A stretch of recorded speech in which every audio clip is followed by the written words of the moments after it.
The next match, there was a guy, they just came up on the ring, and there was a guy standing in the ring with his butler. Not a buffer, but a butler.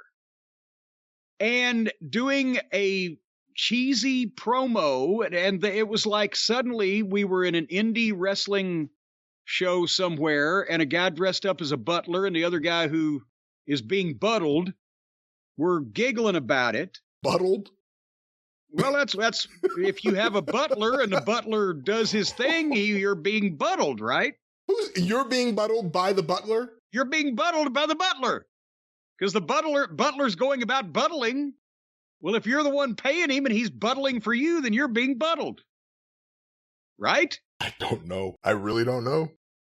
Well, anyway, we find out from the announcers, it's Arya Daivari. And then I realized it's Sean Daivari's brother. I've seen him years ago, know that he exists. I didn't know he worked there. We have never seen him, to my knowledge, on this television program. But they opened up a segment with him standing in the ring speaking and his butler standing next to him. We'd never seen either. And then the announcers have to explain it after the fact what this guy's name is. That's not good television. And apparently in the open TNT title challenge that Wardlow has put out, Arya is offering Wardlow his butler in exchange for a title or something. There was like a 30 or 40 second promo. And here comes Wardlow and shit cans the butler and beats Arya Daivari flatter than 4 o'clock. And of course, then here comes Powerhouse Hobbs. His music is playing and he's coming down to the ring, down the entranceway. And Samoa Joe is at ringside, actually in the ring now with Wardlow. And as Wardlow is waiting for Hobbs to come down and talking to fucking Hobbs on the microphone, Wardlow says, I'm going to win every title in AEW. And there's Joe standing there, I get with, what is he, the Ring of Honor TV champion or whatever?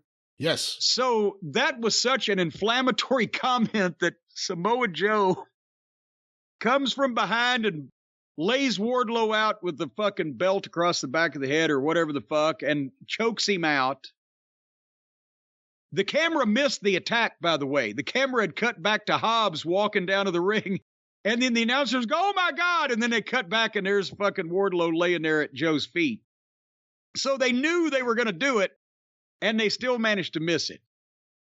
And then again, Samoa Joe has just hit Wardlow, his tag team partner, over the head from behind. They've been a team for 6 weeks. But then Hobbs is standing in the aisleway and telling Joe, I'm going to get you too. So who are we supposed to fucking cheer for here?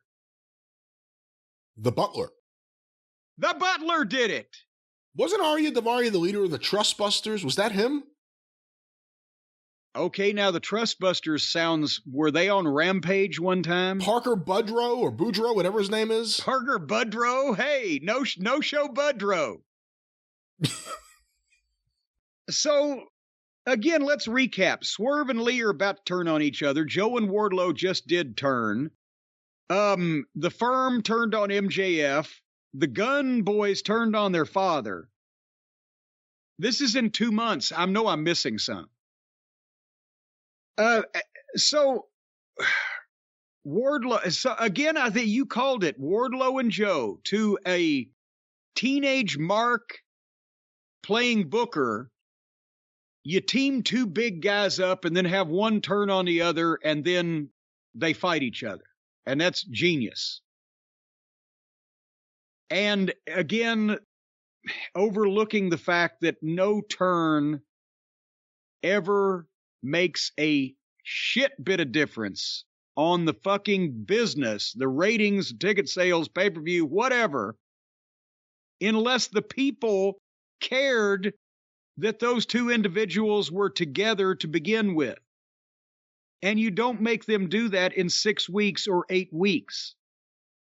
turns come from longtime partners or longtime friends that suddenly through a championship situation or whatever have to become rivals. There has to be history behind the interaction of the people in one respect or another to make you care that one guy then turns around and stabs the other guy in the back. If they've had 3 TV matches as partners, then have you got the impression that one of these guys is going to name his firstborn son after the other guy?